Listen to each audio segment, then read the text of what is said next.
Okay, magandang hapon. Alas 4 ng hapon, ngayon ay May 24. So gusto ko lang ipakita kung paano ako maghalo ng nutrient solution.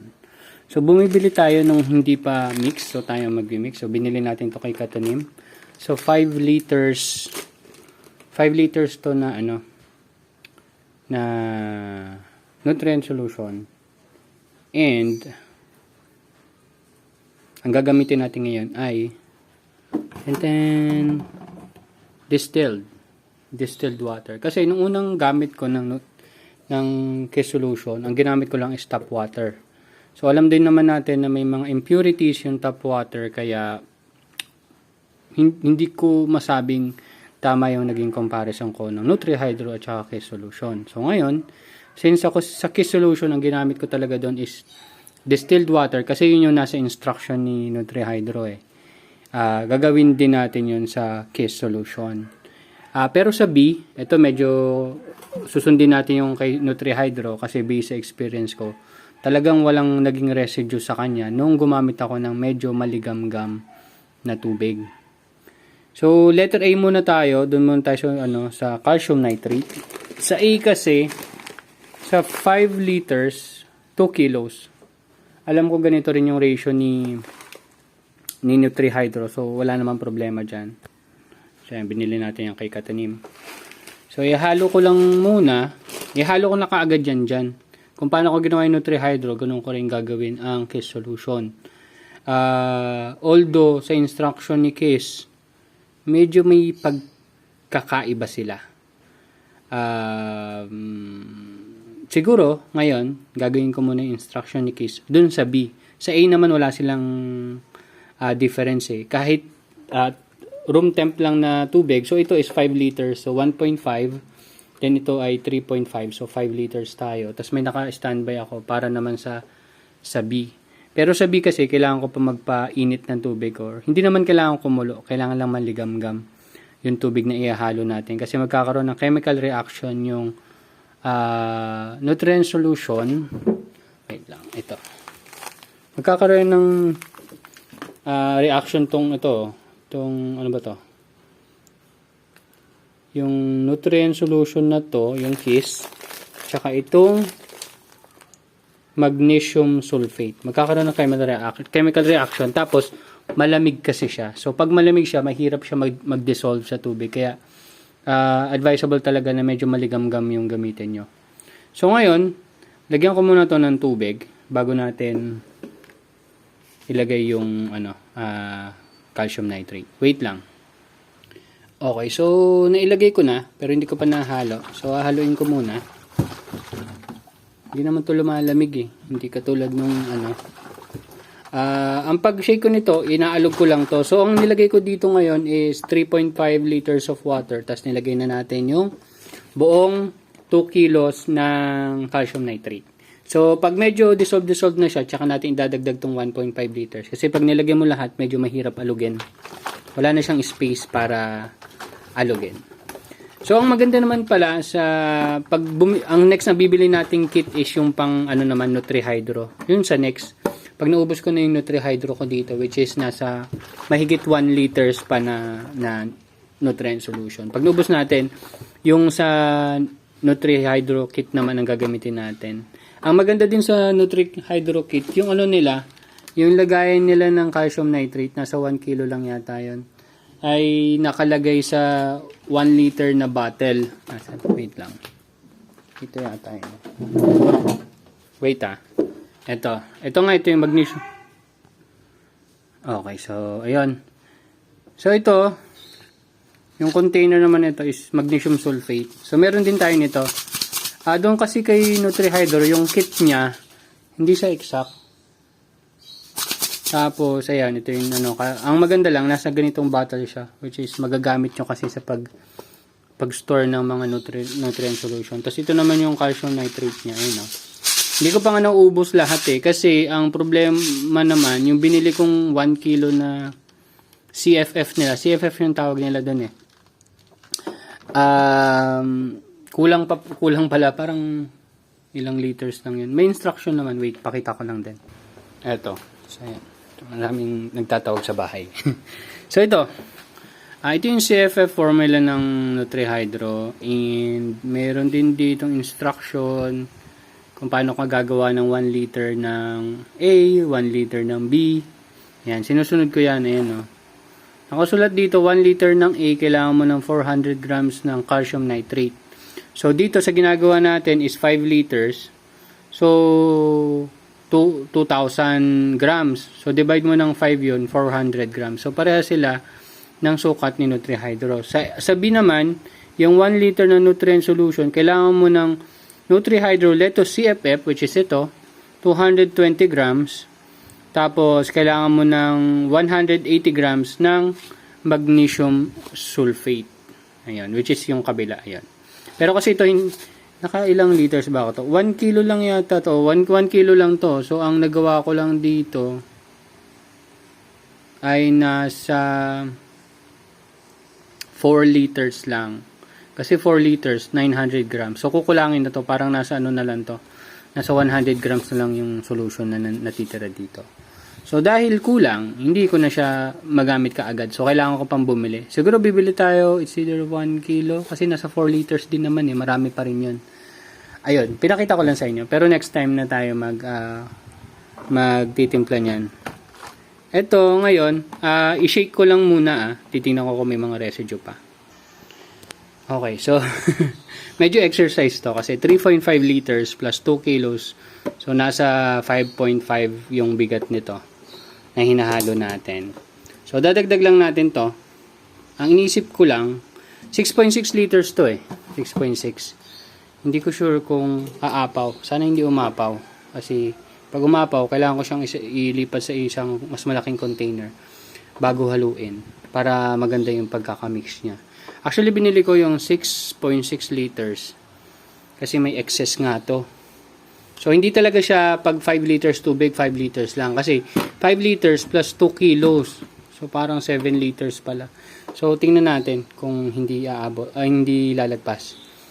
Kasi yung isa naman, nade-dissolve naman sa tubig yung ano natin, calcium nitrate. So, ihalo ko lang to. Wait lang. Okay, so, ihalo ko na. Hinalo-halo ko na lang din siya. So, meron pang konting natitira dun sa ilalim. So, from time to time, isi-shake ko siya.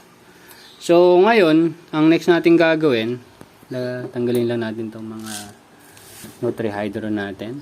NutriHydro. At, so, ang nakaprepare ko ngayon dito ay 4 point, ano to eh. Bali ito 1 liter 111. So, 4 liters. Ito, 500 grams. So, meron lang tayong 4.5 liters. So, maglalagay muna ako ng tubig dito. Siguro yung 1.5 liters. So, yung 500. Tsaka to, ilalagay na natin dito. Tapos, painit tayong tubig. Wait lang. Okay, so, ganito. Binuntasan ko lang, tapos yan, dinidrain ko yung Kiss solution. So, tulad ng instruction ni Katanim, ito muna, tapos haluin muna natin maigi. Tapos ito na yung maligamgam na tubig. So, hindi siya kumulo, pero mainit siya pag nilagay mo yung daliri mo. Hindi ka naman malalapnos. So, bilisan ko lang kasi baka lumamig yung tubig. Wait lang. Okay, so nailagay ko na yung buong Kiss solution dito. Hindi ko pa siya nahalo. Pero bago ko siya haluin, ilagay na muna natin yung maligamgam na tubig. Yan. So, yung nandyan sa tubig kanina is 2 liters. Tapos itong pinainit ko ay 1 liter. So, 3 liters na yung magiging total niyan.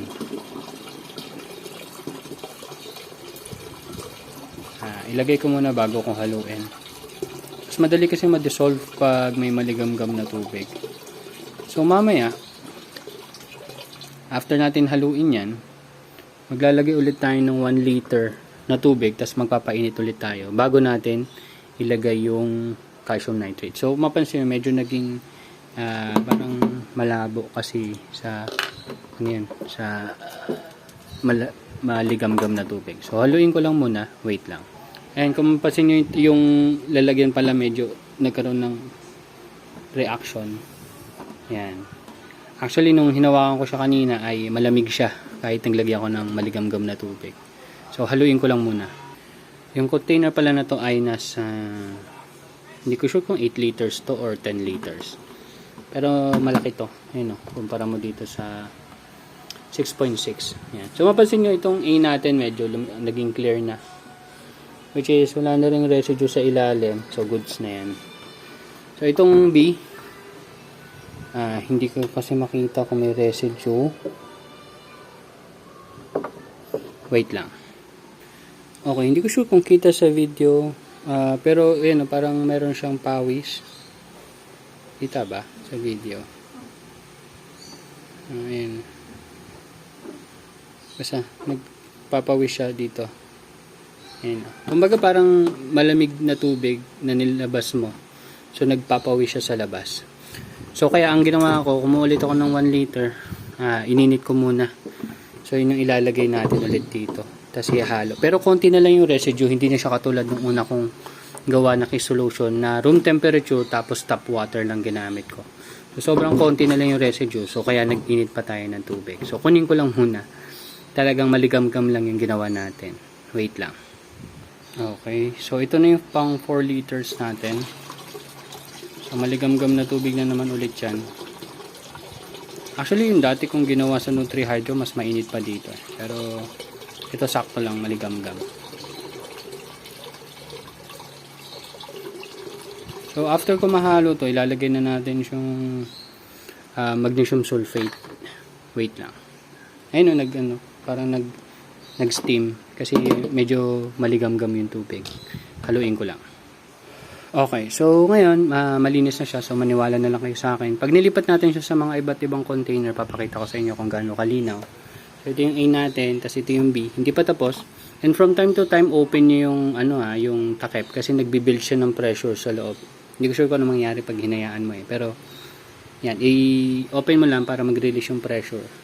So, ilalagay ko na muna itong aking magnesium sulfate. Mas madali talaga kung timba kasi madali maghalo. Gusto ko nandito na sa container. Makulit ako eh. So, ayun. Pag after natin ito ilagay, haluin ko, tapos magpapainit ulit tayo ng tubig. Yung huli nating tubig.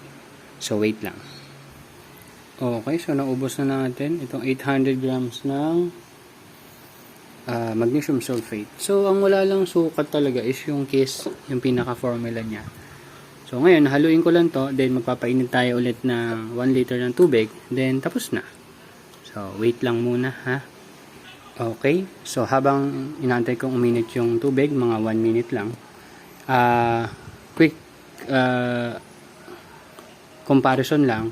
Yung sa Nutri-Hydro, yung CFF formula nila, at saka magnesium sulfate, sabay pinaghahalo bago mo, tsaka tapos lalagyan mo ng tubig. Dito sa Kiss Solution, ang instruction ni Katanim ay tubig, ihalo mo na yung Kiss, which is katumbas ng CFF nila. Haluin mo munang mabuti, then after nun, tsaka mo ihalo yung magnesium sulfate. So, based sa experience ko ngayon, medyo mas matagal siyang haluin kumpara sa Nutri-Hydro. Pero, okay lang din naman. And based na experience ko tungkol dun sa reaction ng tubig, dun pala siya sa either sa CFF or dun sa Kiss Solution. Dun lumalamig yung tubig.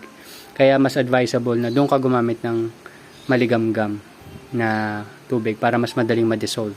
Hindi naman siya required, pero sa experience ko, ang hirap i-dissolve pag room temperature ang ginagamit mo. So, balikan ko lang yung ininit ko, ha? Wait lang. Okay, so ito na. Hindi naman siya talaga kumulo. Pero sa setup ko, gumagamit ako ng funnel para siguradong diretso siya sa lagayan.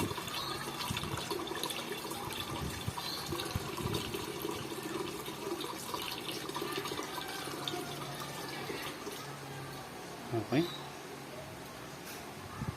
That's it. So, haluin ko lang muna. Tapos na tayo. Wait lang. So, okay. So, tapos na tayo. Nahalo na natin A and B. So, hayaan lang natin sila mag-stay dyan. And from time to time, alugin nyo.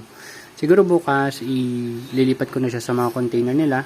So, pakita ko lang sa inyo. Ito yung nagawa kong nutrient B ng Nutri-Hydro. Yan. Ganyan siya kalinaw. Yan, malinaw. Tapos walang residue. Yung dati ko sinagawang Kiss solution, may residue eh. So, tingnan natin ngayon. So, ito naman yung A. Ayan. So, kung ikukumpara mo dyan, medyo malabo pa to kasi kailangan niya pa ng ilang oras. So, ayan. So, kung gagawa kayo ng A and B solution, gawin nyo talaga siya in advance bago maubos yung stock nyo. Kasi, para mas maganda yung pagkakahalo niya. So, ngayon, based naman sa dati kong gawa na Kiss solution, mas satisfied ako ngayon. So, better talagang gumamit ng medyo maligamgam na tubig sa paghalo nung Kiss or kaya ng CFF. Okay? So, yeah. Next time ko na i-share yung iba ko pang gagawin dito. And dito yung humidifier natin dito. Ay, temperature and humidity or hygrometer natin. So, medyo humid ngayon kasi umulan. Pero pag hindi naman umulan, nasa bandang 65, ayan, 65, 60. Temperature dito nasa 30. Average 32. Dito pa yan sa baba. And, yeah, that's it. So, hopefully may natutunan naman kayo. So, quick recap lang. Ang ginamit natin ay distilled water ng Bonus. Pero alam ko ano to eh. Nature Spring. Yan, nilagyan lang ng SM Bonus. So, dito, gumamit na tayo ng distilled water. So, sa 2 kilos ng calcium nitrate, 5 liters ng tubig.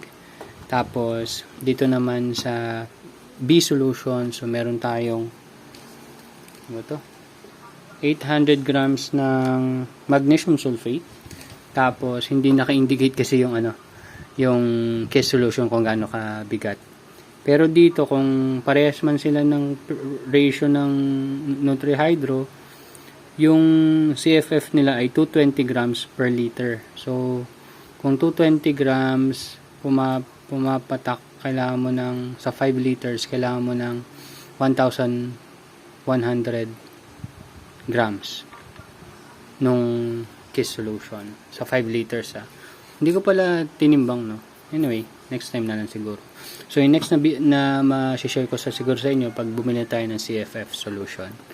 So, that's it. So, hopefully, mas maganda yung comparison natin ng Kiss solution and NutriHydro. And meron pang isa eh. Hindi ko pa nasusubukan yung usual na ginagamit nilang nutrient solution for hydroponics. Next time, susubukan din natin yan. So, mas makakatipid kayo kung gagawa kayo ng sarili ng solution, pag bibili kayo ng solution, kaysa dun sa mga ready-made na yung parang nakaganito na. Pero starting, kung gusto niyo lang naman ng experience muna, bili muna kayo nito, starting, para malaman nyo kung para sa inyo talaga ang hydroponics at pagtatanim. That's it. Thank you very much. Bye-bye.